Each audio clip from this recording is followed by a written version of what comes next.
What's up, Go Givers? Juwan here, and what I want to talk about today is distraction, stress, and anxiety. And look, I was having a conversation with a business partner not too long ago, and we were talking about how more times than not, yeah, it's about to happen. It's the time of day where it goes down. Anyway, more times than not, and I'm just speaking specifically within our community because that's the context that I'm drawing from today, right? But I imagine this is the same for people in general. But I'm going to be really straightforward, particularly in the African American community when it comes to entrepreneurship and starting up businesses. Oftentimes, we come to the table with some extra stuff, and you know what I'm talking about, right? There's certain types of conflicts, drama, challenges that arise within our community, particularly if you're from a lower socioeconomic strata that other people just ain't dealing with sometimes.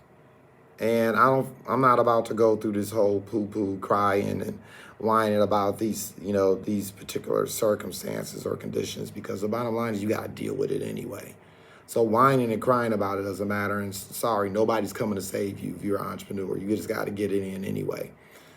But I did want to touch on that for those individuals who I know will understand exactly what I am attempting to resonate here.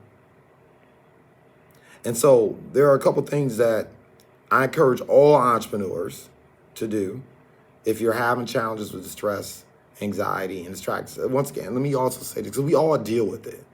It's just varying levels or degrees to it. It's just like everyone has fear and anxiety about something going on in their lives and in their business, right? It's just some of us just get up and do it anyway.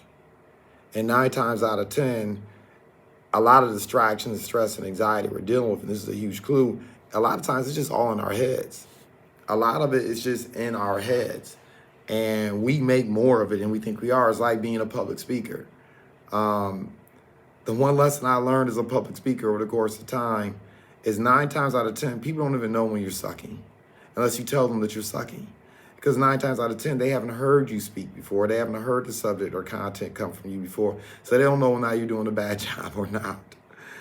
And oftentimes, I will tell you, we create a lot of stress in our own lives just being inside of our heads. And so that's what I want to talk about today. Like, what are some of the things that you need to do in order to eliminate the stress, anxiety, and distractions in your business? And so the first thing I want to focus on here briefly is your attention. What you pay attention to grows.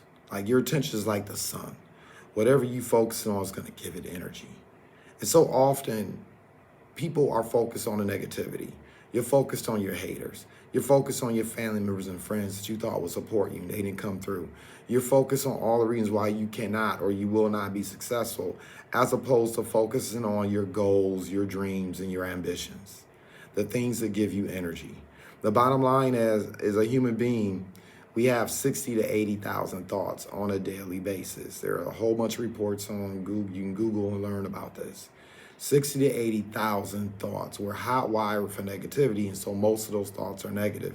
Now, they served us over a century ago when we were running from lions, tigers, and bears, and we were scared to eat certain things because it would kill us and we'd kill over, right? That fear and anxiety served us very well. It's how we're able to survive today. But you can't operate like that as an entrepreneur. A lot of entrepreneurship and success in business is about attraction. And in order to lead, in order to grow, in order to scale, you have to be able to attract confident leaders, people who believe in you, who believe in the vision and mission and that you're going somewhere. So they want to attach or plant seeds and grow with you, right? And if you're just focused on negativity all the time, you're going to repel the right people away from you. You need to focus on the things that, once again, give you energy. You need to focus on what you can do, the talents you do have, the experience you do have, the network you do have. Sometimes, just like in life and in general, sometimes you got to do a lot of things that you don't want to do, so later on you can do the things you want to do, right? I mean, it is what it is. And you really, really, really need to stop focusing on the BS.com around you. Half the people that you're upset about who are hating on you or clowning you or not supporting you, they ain't thinking about you nearly as much as you think they are. And your victory, quite frankly, is when you're growing and you're focused so much on the things you need to do to have success that you look up a year from now, you look up 2-3 years from now, And those haters or voices are so distant because you've elevated yourself so high that it doesn't even matter anymore. You can't even hear them, right? That's the attitude you want to have. So number one, you got to have these things written down. What are your goals? What are your objectives? Why are you building your business? Like, write these down and write these things down on sticky notes. Put it as part of your screensaver. Have a journal like what I'm looking at now, where I literally look at my goals multiple times a day, where I just will literally give myself a hard reset. Something doesn't go my way, something really negative transpires, something that shouldn't transpire happens. I mean, look, it just is what it is. I will look at my goals as a hard reset because I only want to give those things so much energy. And that's one of the most important things you can do is look at your goals every single day. Look at the destination. Think about that condo or that vacation or that watch or the time with the family or something you want to do altruistically or how you want to help someone, or quite frankly, maybe it is initially some haters you want to step on. I mean, step on in the sense that you want to step up, right? Maybe it's certain negative conditions in your life that you want to eliminate, but make the destination where you're headed, where you're going. Occupy your mind with that. It's kind of like if you ever, I know years ago when I was infatuated with German-made Jaguars, right? I was infatuated with how they were made back in the day when they were made of steel. And the moment I became infatuated with them, I started seeing them everywhere. It's the exact same thing about your attitude. When you start seeing things positively, when you start seeing victories ahead of time, when you start taking aim at the things that you want to accomplish and do, man, all of a sudden you start becoming more aware of the resources and people around you who are willing to get down and support you. I'm just saying. The other things we all need to do, particularly if you're dealing with stress and anxiety, and particularly if you're just starting out as an entrepreneur, man, you got to focus on the process. A lot of times, many of us are operating in the fog. And what's the fog? The fog is not knowing. So we become scared, we become anxious. Think about if you jumped in your car tomorrow morning and it was like the fog was so thick, you could only see 3 feet ahead of you, right? It was that thick. You could only see 3 feet ahead of you. Well, you drive very tentatively. You'd be scared of hitting someone. Guess what? You'd be scared of somebody hitting you.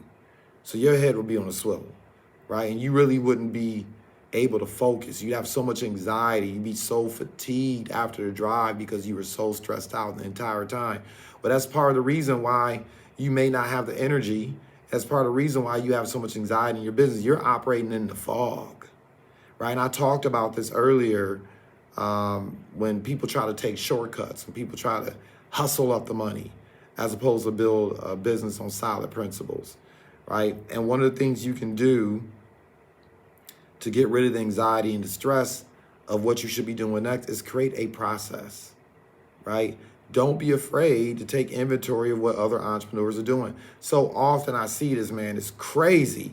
People spend so much time inspecting the roots instead of picking the fruit.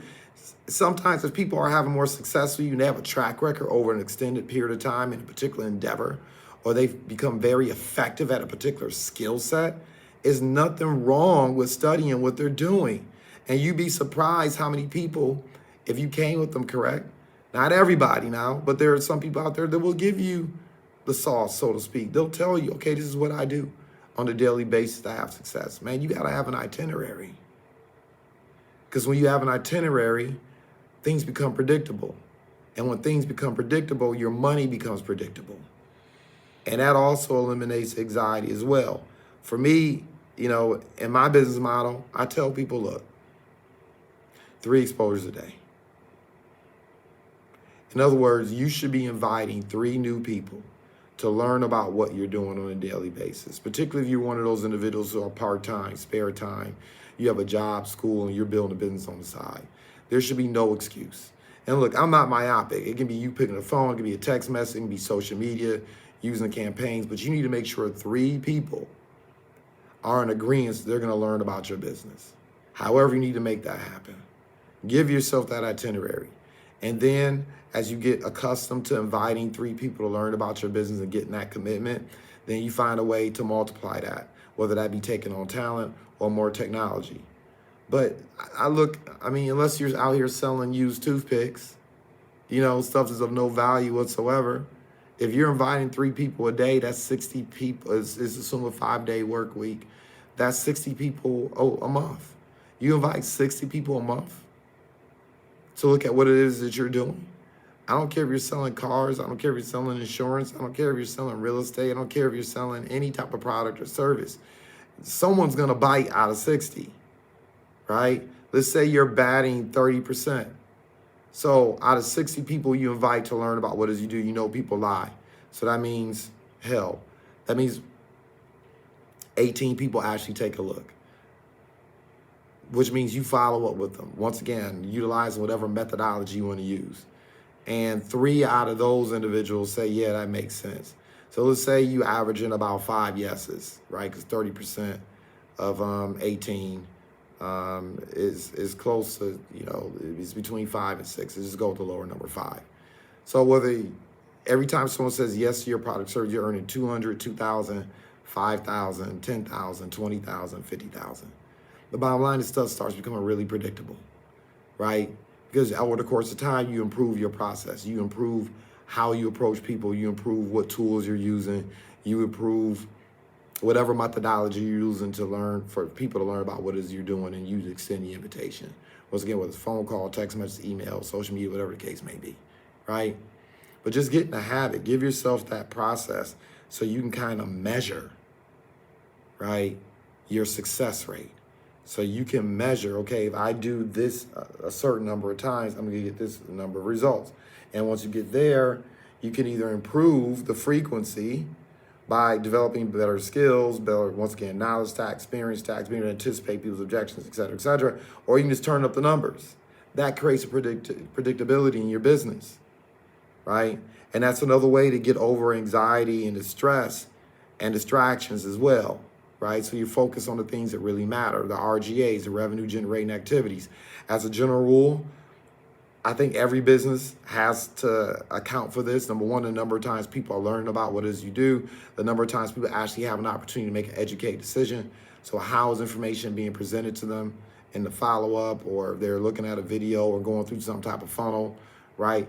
How many times are people actually at a point where they're able to make an educated decision? How many referrals you require is a big deal, because if you're not getting referrals or you're not getting repeat business, that means you're doing something wrong. And then, of course, what's the other one that I tend to focus on? So inviting people to learn, presentations, actually getting referrals, and my brain just hit a fog. That's absolutely insane. So yeah, exposures, you just have to deal with it. It just is what it is. I'm still kind of whether it ain't quite working. I might have to cut this part out, or maybe I won't, I don't care. Anyway, exposures. Oh, I was thinking about another business model, another business I'm involved in. But anyway, you get the point. How many times people learn about you, how many times they make chance to make an educated decision, and then how many times you're getting referrals from people. All right, so another way is make sure you're taking advice from the right people. Man, people out here be trying to win popularity contests, and you're taking advice from people who are popular, but that doesn't necessarily mean they're successful. There's a difference, right? And popularity can serve you if you're a celebrity, but if you're an entrepreneur, right, doing entrepreneur things, you do know most entrepreneurs are not popular. You do know most entrepreneurs are not known. You do know there are people that you're walking up and down the street every single day. There are books that talk about the millionaire next door that you're completely ignoring and unaware of because they're not drawing attention to themselves because they're head down into work. Man, make sure you're talking to people with a track record of success. Make sure you're talking to people who've had receipts. Make sure you're talking to people who have distinguished themselves over the course of time. Because it's easy to be popular for a couple of hours or a couple days or weeks, months, even sometimes years. Get people with a demonstrable track record and get some mentorship. Make sure you're taking advice from the right cats. I see individuals taking advice from people who don't know what the hell they're talking about all the time. And it's just like, whoa, did you really? Anyway. And then last but not least, attach your business. And I think I began with this, but I'm going to end with this. Attach your business to a goal to keep you focused, to keep the distractions down. Attach it to a goal. Attach it to something you're taking aim at. And understand, too, that part of your goals and understanding entrepreneurship is also understand how entrepreneurship will shape you. The type of business endeavors you're involved in, your modus operandi, the way you move and how you get down, will actually shape you. It'll shape you psychologically and emotionally. It will also shape you physically. It's just like a boxer's body versus a swimmer's body versus a track runner's body versus a wrestler's body. The type of exercises they do shapes them anatomically and psychologically as well. Okay? And the way you move shapes you. The way you move. Ask yourself, what kind of person do you want to be? What kind of life do you want to live? What's the type of environment you want to be in? Who are the type of family and friends and people that you want to be in your space? Become that person and ask yourself whether or not your entrepreneurship endeavor is taking you. Because it's hard to put your life's energies behind a compromise. That's why you see people getting caught up in the shiny object syndrome, right? They're always chasing some business here, there, everywhere, and they end up either burning out or they're on this constant hamster wheel. And it's like, why'd you go into business to be on a hamster wheel all the time? I didn't go into business to be on a hamster wheel. I went into business to build relationships and to build assets to pay me an income whether I go to work or not. But you see that in people because they haven't asked themselves the tough questions in terms of what they really want out of life. Some people really don't need to earn $1 million. Some people don't need to earn 10 million. Some people don't need to earn 50 or 100. Now, I think you're on shaky ground if you're not building towards a business that at least pays you $1 million a year. Because BS.com happens, sickness happens, lawsuits happen, shifts in the socioeconomic ground that you're walking in or the spaces you're operating, shifts in the ground in terms of the marketplace and people's tastes and appetites happens. Laws change. So you need to have some working capital. You need to have enough cushion because don't think you're the special. Don't think that the BS.com isn't going to happen to you. It's coming for you. We all get our turn with it. But the bottom line is most importantly, ask yourself, what does life need to look like for you to be happy? Take the time to ask these tough questions to yourself, right? And that'll remove a lot of distractions, stress, and anxiety. All right, I'm out. Celebrate success in advance. You know what to do, as always. Hit the like, hit the share, et cetera, et cetera, et cetera. Let the algorithm know that you're picking up what I'm putting down. And look, sharing is caring. If you believe other people can benefit, that also helps other people as well. All right. Goodbye for now.